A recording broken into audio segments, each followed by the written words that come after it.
Peter, I'm sure, like me, you were horrified to see some of the scenes from Israel, That's from horrible. the invasion on early Saturday morning. It's fascinating to see this is a war on civilians, by and large, in which civilians are deliberately killed. Yeah. There's no suggestion by Hamas that they killed them by accident while they were pursuing some allegedly military. No, targeted them. And that the actual kidnapping of people, and this is basically these are criminal actions, not even under the laws of war, permississible things. They're war crimes, aren't they? To do. Well, I think, I don't know, quite possibly not that you're ever going to get any of these people to The Hague, but the point is, this is not actually, people keep saying this is war and comparing it to the 1973 invasion conducted as it was with tanks. It's not.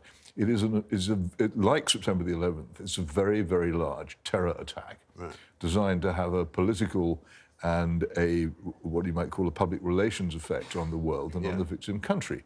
Israel is still, it has its integrity, it can defend itself, its economy isn't destroyed. It's not as if it's come under the sort of military attack which it's always prepared for and feared. But it is very damaging in terms of morale. It's very damaging in terms of public confidence. It makes people afraid simply to go about their normal business. But it also, it seems to me, is in grave danger of being widely misinterpreted. For that reason, when people start talking about war. The Israeli government may now bombard Gaza, and they may even send in a ground force, which I think is an incredibly risky thing to do. I've been to Gaza. Well, I don't know whether you have, but I haven't. But tell us about what it's like, because I think lots of people have misconceptions about it. They do have misconceptions about it. I remember David Cameron mouthing the slogan that it was the world's biggest prison camp. Gaza could be, if only its government turned in the direction of peace and prosperity, Gaza could be like Dubai. It's a wonderful position where it is, economically and for many other purposes. Attempts have been made by some of the more enlightened Arab governments to, for instance, build good quality new housing there. The problem is every time this sort of thing happens, Hamas provokes as hard as it possibly can Israel into bombing attacks, and much of this is destroyed, and the atmosphere of tension and violence is maintained. I've had very good cafe latte in a beachfront cafe in Gaza and eaten extremely good beef stroganoff in a restaurant there. There are shopping malls. There is life there, but it's constantly interrupted by the mad, fanatic politics of the Hamas government, which runs it, and all this breeds is fear. It could be. It could be so many things, but it's not. And also, people say it's under siege. Well, yes, it is. Israel is very careful, for reasons we've just seen, to allow things like steel and cement into Gaza for fear of what might be done with it. Tunnels dug, weapons made, rockets constructed. But they're enormous. I've been and looked at them. I didn't dare go through them, but there are huge tunnels at the south end of Gaza going straight into Egypt, through which you can bring a motorbike. I'm told horses have come through. I've read stories before that they brought lions through there. And they've brought kind of exotic animals. They've certainly brought an awful lot of the armories that they've now got, the more sophisticated stuff that they got from Iran. They brought all that through. It's perfectly possible. The other thing people say is, well, the Israelis, how could they not have seen it coming? And of course, the calendar might suggest that something was coming, but beyond that, as the Americans discovered in Mogadishu, if your opponent doesn't use electronic means of communication and sends his messages by runner and by word of mouth, then all your most sophisticated satellites and eavesdropping equipment will avail you nothing. People can and do actually completely circumvent that, as they did in Mogadishu in the Great Black Hawk Down incident, many of us will remember. An enemy of this kind is very, very hard to fight. So, again, a lot of the things that are being said are, well, it's Israel's fault for not having foreseen it, it's Israel's fault for this, it's Israel's fault for that. This is the fault of Hamas, and almost certainly, I mean, the Wall Street Journal says they have brought this on Israel. The Iranian regime's backing for Hamas, which wants this sort of thing, wants to make how should I say, the growing development, quite extraordinary development, of diplomatic relations between Israel and countries such as Saudi Arabia. They want to stop that from happening. And Dubai. And I mean, I'm told by people who are considered sources in the Middle East that actually that is what this is all about. It's all about preventing Saudi Arabia making some kind of pact with Israel, preventing the Dubai connection as well, because they know that if that happens, basically Iran will become an isolated country that will be the only one left, really, which is kind of anti-Israel. Well, there is that. There's a great grudge match between Iran and Saudi Arabia all the time, in which everybody else involved is a pawn in any case. But yes, these are things. But if anybody's really concerned, and I am, because I've been to the region a lot, and you can't help but like the people there. If you're concerned about the living conditions and the future and hope of the actual population of the region, whether they be Jewish or Arab or Muslim or Christian or whatever it may be, then the last thing you want is more war. Now, Israel will now, it always does this because it's partly for domestic consumption, partly because it's their tactic. There will now be retaliations on Gaza, in which I'm terribly sorry to say, innocent people will undoubtedly die. Nothing will have been achieved on that. The real change needs to be in the attitude of particularly international politicians, diplomats, and in many cases the media, that Israel's problems are its own fault. Now, obviously, some of Israel's problems are its own fault. Israel is not a perfect country, does many wrong things, but the fundamental fault lies among those who've decided they will never accept the existence of Israel as a state and will work always to prevent it. These are the people who are behind these events, and they're the ones who need to be completely isolated. Well, you can understand Israel being slightly sort of sensitive to the countries around it when at least two of those countries, and I count Palestine as one, even though it's not recognised as a country by the UK, who want to see the destruction of Israel, who have it sort of written into their constitution, if you like. The PLO have abandoned that. I think Hamas have formally abandoned it, haven't they? But it doesn't mean they don't. I'm pretty sure it's in their articles. Still believe it, but Iran certainly does. But it's the point is that this will continue until the world comes around to accepting that Israel exists, and that it's much better, even for the people who suffered from the creation of Israel. It's much better if we reach a permanent peace.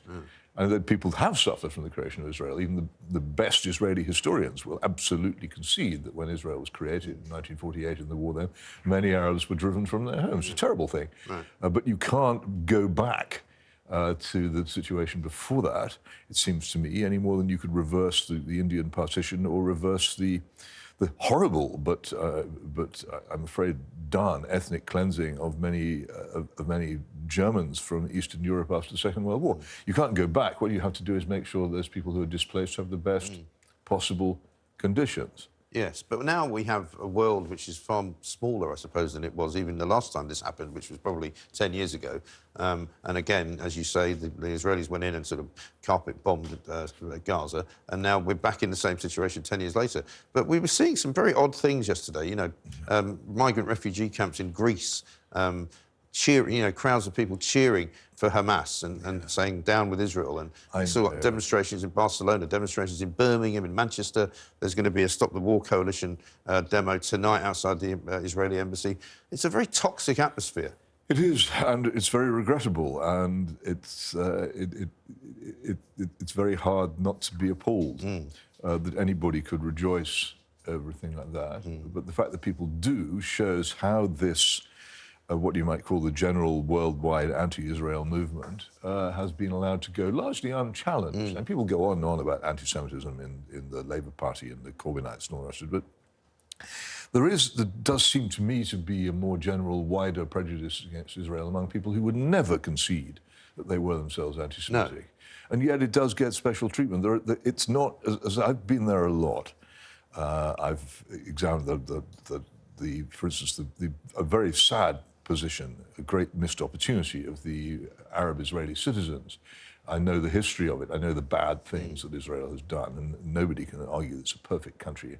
But there are so many other countries with injustice within their borders, which nobody ever demonstrates against or fulminates against or holds international congresses about. It's strange the way that they concentrate so much on Israel rather than the others. Well, it must be something to do with the Jewish faith, mustn't it? Because one of the things that we've seen overnight is a kosher restaurant in Golders Green being attacked, windows smashed, you know, and you're seeing it there.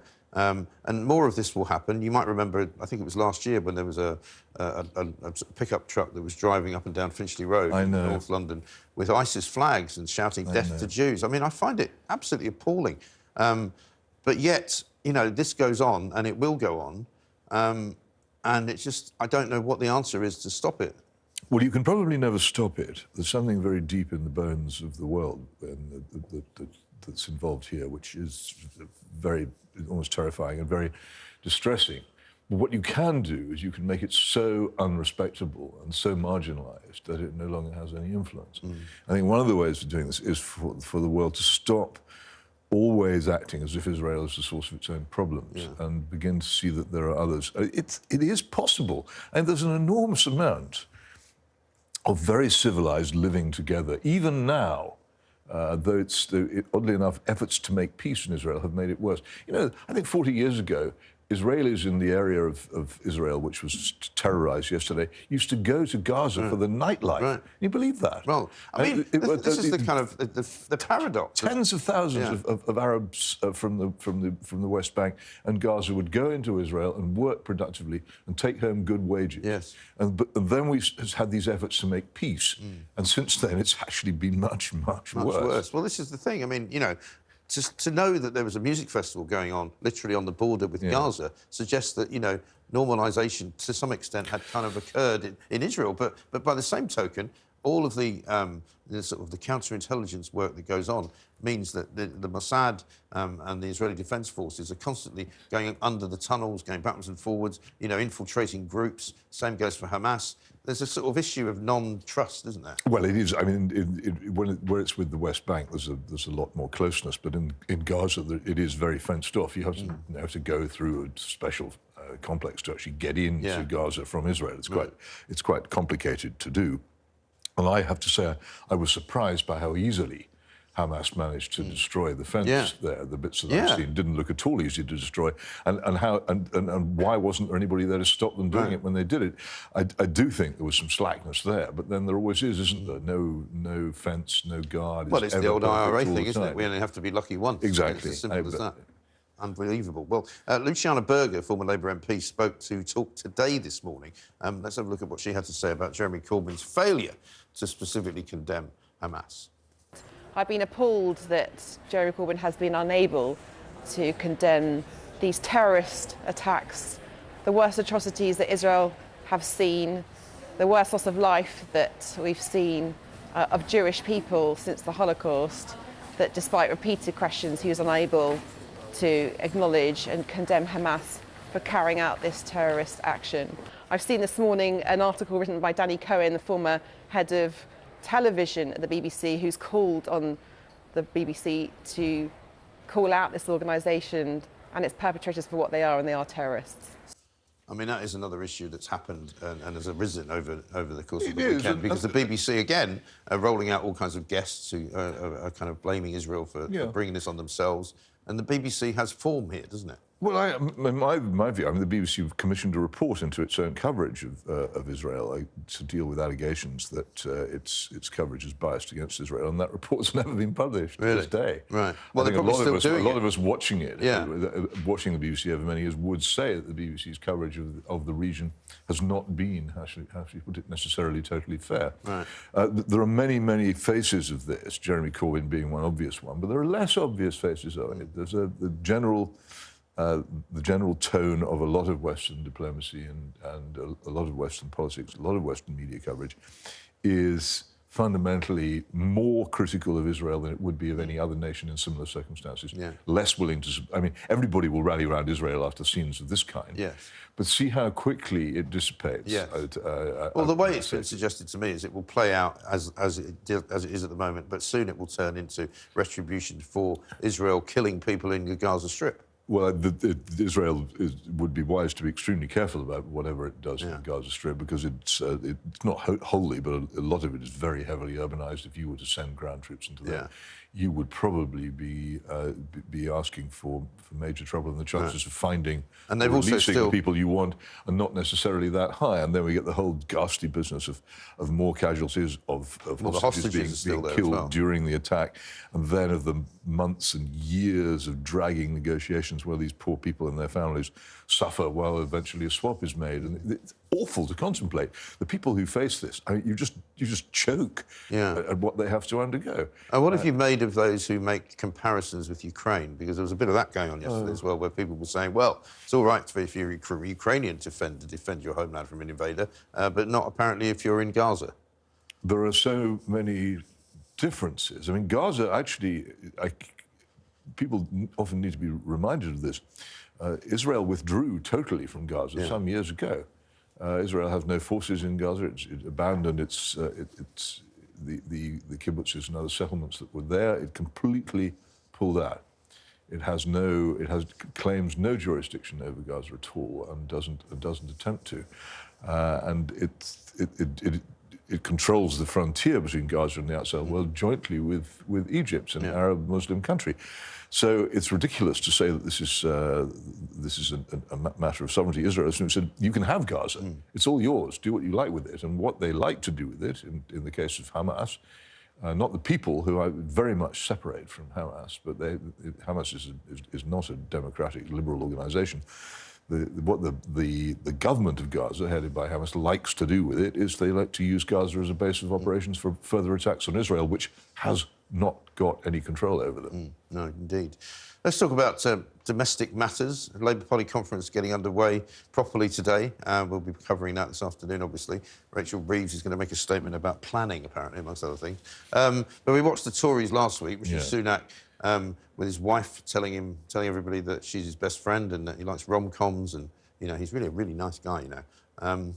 Your column was interesting. I particularly liked your reference to the banana, that you could probably make a better government out of a banana. Well, yes, but... You might be disappointed that's the bit I remember. Yeah, well, no, that's OK. No, if you remember any of it, it's always good. No, but my fundamental point is that the patriotic people of Britain have zigged when they should have zagged, and zagged when they should have zigged. When David Cameron took over the Tory party on behalf of the Blair creature and turned the Tory party into an actually left-wing party, then millions of patriotic Conservatives voted for it and actually put Cameron into office, and also they endorsed this takeover of the Conservative Party by left-wing ideas.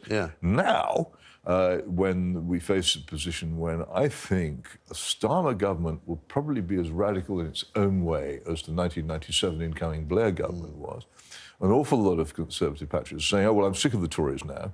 They're useless, which is what I told them back in 2010, but they wouldn't listen. They're useless, so I'm not going to vote for them, thereby letting in a Starmer government. I'm saying this is why I say they've zagged when they should have zigged, and they're zigging when they should have zagged. Now is the time. It may stick in your throat and you may need to put a clothes peg on your nose. Now is the time not to let Labour in. And yet millions are doing it. I've been saying for years that the Tories are despicable and contemptible. And I don't withdraw a word of it, because they still are. But I think people must understand that New Labour is a very, very radical movement. And that it's very much, Peter Mandelson's very much back in charge, and you'll find Blair himself scurrying around the back scenes, I'm sure, and lots of other of the veterans of 1997, when this country had its biggest revolution since Cromwell.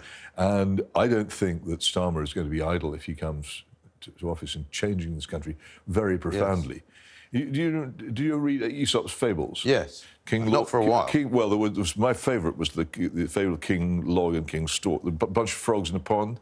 They asked the gods to send them down a king, and so after about 10 minutes, this log came hurtling down from the sky, a big splash, and lay in the pond. And the frogs said, "What's that?" And God said from above, "That's your king." And they said, "Well, he's a very boring king. He doesn't do anything." So down came a large stork.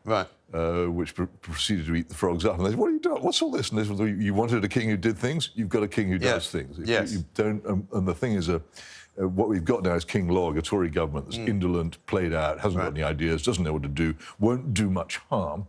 And the alternative next year will be a radical, militant government, which will do, in my view, a lot of harm. Well, the HS2 debacle kind of tells you everything you need to know, really, doesn't it, about the Tories? Not only did they do something which they shouldn't have done, they then decided to stop halfway through, and then they said, don't worry, because we're going to spend the money on all this stuff. And then it turned out the stuff they said they were going to spend money on was just a sort of abstract idea. All governments, all governments do that, mate. If you want to know everything about the Tories, you need to read my book, The Cameron Delusion.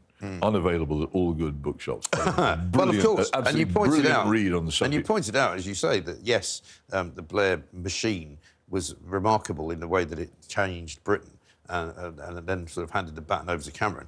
But at the end of the day, they were determined to get into power in 1997, and they were very good at it. Absolutely. And they were brilliant at just basically sweeping all before them and making sure that they got in. And if Blair and Mandelson are involved now, they'll do the same. The left don't give up. When Neil Kinnock was defeated in '92, he made that fantastic speech, with these people in, do not behold, do not... He was furious, livid at losing. Yeah. Mostly because he thought he was going to win. John Major loses in 1997, he goes off to the cricket. Yeah. He couldn't care less. Right. And look at Cameron, when he made his resignation speech, humming his way back to the front door of Downing Street. But the left, they really, really want power because they know what they want to do with it. Yeah. And what about those people who say now that we can't vote Tory because they've gone too far to the right? And you go, sorry? Well, just because Suella Braverman has made a couple of speeches that they don't like? Comedy is not yet dead. No, it really isn't. And what, as far as the Labour Party conference goes, is going to be what moment do you think we'll know that Mr. Starmer is, in fact, now ready for prime time, as it were? I see, he's changed his hair. He started wearing lighter shirts. Well, I think I think there's sort of signs again of Mandelsonian involvement, and he's just got smoother. Yeah. And smoother means when politicians get smoother, it means they're hiding things. Yes. The smoother they are. Well, he did a whole interview hiding. yesterday with Victoria Derbyshire on the BBC Morning Show, said absolutely nothing. Well, this is called the Ming vase strategy. Right.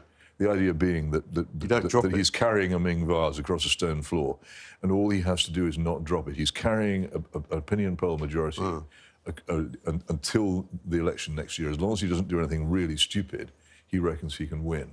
Yeah. And as long as people carry on thinking as they are, then he's, I'm afraid, possibly And what about right. the other parties, like Reform and I mean, I dread to mention the Lib Dems, because the Lib Dems always think they're going to do well at times like this. They might do well. They might do well there are certain seats where they might do well because they have a lot of recovering to do after their flirtation with Cameron.